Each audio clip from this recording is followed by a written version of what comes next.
Vasco segue preparação para enfrentar o Internacional e Coutinho já treina com mais mobilidade. Voltou a campo hoje. Vamos falar também sobre as especulações. Como eu sempre falo, especulação não é negociação confirmada. E já começam as primeiras especulações no Vasco, a gente vai falar sobre isso e também sempre conscientizar sobre como interpretar essas informações que aparecem no Vasco. Também sobre a briga da justiça americana, que pode fazer com que o Vasco siga na indefinição de venda da SAF. Isso e muito mais a partir de agora no nosso Comentário Vascaíno. Então você já sabe, né? Sobe a vinheta!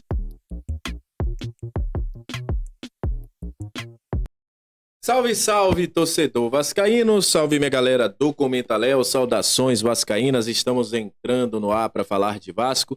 Já mando um abraço para você que está sempre junto com a gente, que curte, compartilha, que se inscreve no nosso canal, que deixa o seu comentário, muito obrigado. A você que está chegando pela primeira vez, seja muito bem-vindo, eu sou o Léo. Aqui é lugar de análise, informação, opinião, tudo que envolve o Vasco está aqui, é um prazer imenso ter você junto com a gente. Vamos falar de Vasco a partir de agora, vamos trazer as informações do nosso gigante da colina. Porque é o seguinte, já estão começando as primeiras especulações, a gente vai falar sobre isso, eu também sempre gosto de explicar aqui, né, porque tem gente que bota aqui, é mentira, isso e aquilo, e não entende o contexto. Mas enfim, antes de trazer essas informações, falando de campo bola, o Vasco está treinando para enfrentar o Internacional. Ingressos esgotados, jogo importante, o Vasco permanece na 9ª colocação, após o Atlético Mineiro não vencer seu jogo atrasado, agora tá todo mundo com o mesmo número de jogos, todo mundo com 33 jogos, faltam 5 jogos. E a imagem do dia é essa daí, ó. Felipe Coutinho, você tá vendo aí o Matheus Cocão também. Felipe Coutinho treinou normalmente. Observem que o Felipe Coutinho tá sem aquela proteção que ele tava usando na coxa. Ele tava usando uma proteção preta na coxa, uma fita ali para segurar, né, uma bandagem, mas ele já treinou sem essa bandagem.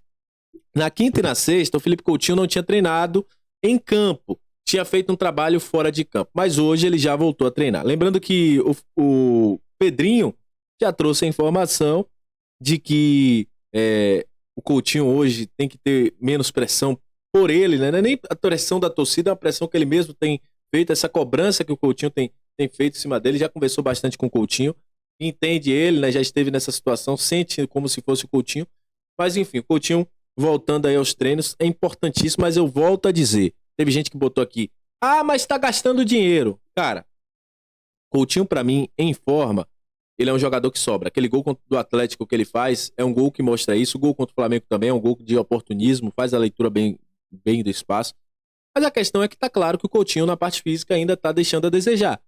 Então, eu, Léo, minha opinião, até pra uma pessoa que já teve essa vivência no futebol, o Coutinho tinha que ter sido melhor preparado pelo Vasco. Não deveria ter sido lançado com tanta urgência como foi no ano de 2024. Tinha que dar um pouco menos de minuto, tudo mais. Aquilo que o Corinthians fez com o Memphis Depay, que hoje praticamente chegaram no mesmo momento, mas o Memphis teve mais tempo ali só jogando 5 minutos, às vezes nem entrando no jogo, mas que agora já começa a jogar 90 minutos que já se preparou. E a questão do Coutinho tinha que ser realmente igual ao do Memphis. Sobre o time... A gente ainda não sabe o que prepara o Rafael Paiva. Só que ele está fazendo testes para esse jogo. E aí, falando de mercado da bola, eu explicarei antes de trazer essas informações, porque uma coisa é bem clara. O mercado da bola, ele funciona de algumas formas. Primeiro, sondagens e oferecimentos. Isso quer dizer que o jogador vai fechar com o Vasco, que o jogador vai vir para o Vasco, ou que é uma negociação? Não. Isso é uma coisa corriqueira que acontece no mundo do futebol. Estamos numa reta final de temporada. Tem jogador sem contrato, tem jogador que está encerrando seu contrato. Então todo mundo quer se colocar no mercado. Tem jogador que o Vasco olha e fala assim, olha, esse cara é bom. Vamos sondar ali para ver se tem condições financeiras da gente poder contratar esse jogador. Isso acontece, gente. Isso não quer dizer que o jogador vai jogar aqui ou que tem uma negociação certa. Então eu gosto muito de explicar as coisas antes de trazer aqui, do que falar assim, ó, fulano tá na mira do Vasco, e a gente não explica o que tá acontecendo. Primeiro, questão de renovações. O Vasco já sondou a hipótese de renovação do Vitor Luiz. Assim como tá acontecendo com o Verrete, assim como tá acontecendo com o Léo Jardim e outros jogadores, O Vasco ainda não acertou essa negociação, sentar na mesa e falar assim, ó, assina aqui sua renovação. Mas há um interesse, já foi sinalizado, porque outros clubes já procuraram o Vitor Luiz para que o jogador fique no Vasco em 2025. Porém, a negociação ainda não está fechada. Outra questão é do Léo. Surgiram várias informações de que Bahia sondou, né? Realmente sondou, mas não fez nenhuma proposta. Não teve proposta concreta do Bahia pelo Léo. Falaram aí de Palmeiras, mas o que se sabe nesse momento é o seguinte: o Léo teve algumas propostas esse ano. Proposta do Santos, proposta de um time da MLS, proposta de fora, de um time francês, mas nenhuma dessas propostas evoluíram. Mas, nesse momento, há uma possibilidade sim do Léo sair. O staff do Léo reconhece isso, o próprio Léo reconhece isso. E já começa ali a sondar os times para saber qual a situação. Ou intermediários, olha assim, eu falo assim, como é que pode? O Léo pode sair? Essa é a questão do Léo. E aí, falando sobre uma informação que a galera da Cobertura Carioca, inclusive um abraço para os amigos da Cobertura Carioca, a gente já fez parte lá na área de scout da rapaziada, trouxe a informação que existe um interesse do Vasco no Aleph Manga. Eu já soube aqui que vários clubes também se interessaram pelo Aleph Manga, mas o único clube que formalizou proposta pelo Aleph Manga até o momento foi o Remo.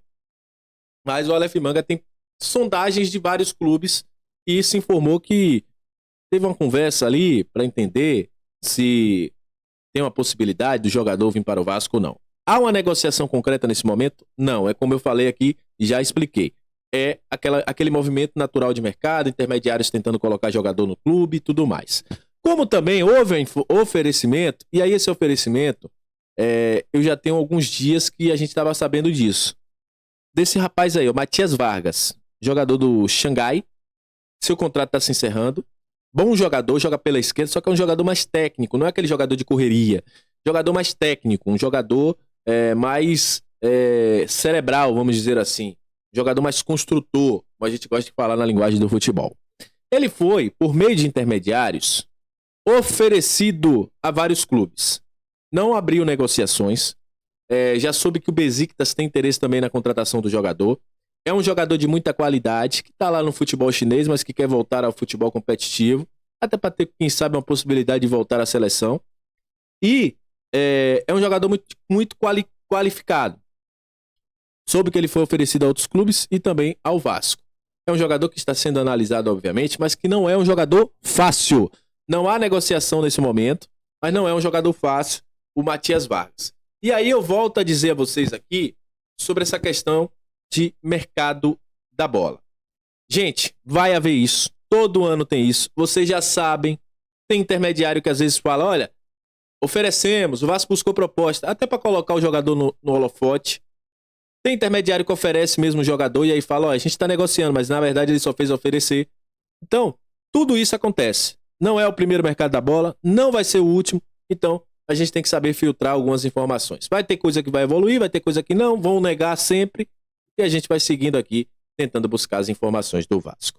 E antes de terminar o vídeo, falar sobre venda da SAF. Porque é o seguinte, falta essa comunicação ao Vasco, e a gente procurou saber muita coisa que está rolando lá. Vai rolar agora um processo da Lenderhall. Existe uma investigação por parte do FBI. E é o seguinte, todos os clubes que fazem parte hoje da 77, que estão sob batuta da ECAP, não poderão ser vendidos se o tribunal de lá não aceitar essa venda. Então, além da situação que está havendo aqui da arbitragem no Brasil, se alguém quiser comprar o Vasco, isso terá que passar pelo tribunal americano, porque há muitas dívidas da 77. Então, para essa venda acontecer, além da definição que tem que ter aqui no Brasil, tem que ter a definição lá do tribunal. Então não é um negócio fácil, não achem que a gente vai ter aí urgentemente um investidor. Por quê? Porque tem todos esses trâmites burocráticos. Agora não depende mais de Vasco, isso 77, ECAP. Tem também um tribunal por trás que está acompanhando todas essas situações. Então, se alguém quiser comprar o Vasco, será lá passar pela situação lá do tribunal para eles poderem entender, olha, isso aqui é justo, vai pagar as dívidas. Isso aqui não é justo, a gente não aceita. Enfim. Então, só para vocês ficarem ligados aí na situação da venda da SAF. Então é isso, gente. Um vídeo mais longo, explicando tudo. Muito obrigado pela sua audiência. Que Deus abençoe a todos. Saudações vascaínas. E valeu, tamo junto.